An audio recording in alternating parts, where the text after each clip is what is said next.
माय बहीण होऊन घालिसी आम्हावरी पाखर, लेक लाडकी होऊन करसी घर मुच साजर.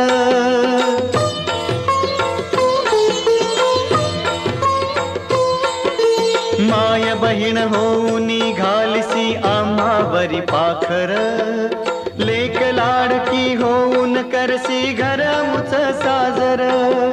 सून होऊन येशी केव्हा सोन्याच्या पाऊली, उभ्या जगावर धरसी आई तूच कृपा सावली. उदोग जगदंबे माऊली, उदोग जगदंबे माऊली, उदोग जगदंबे माऊली.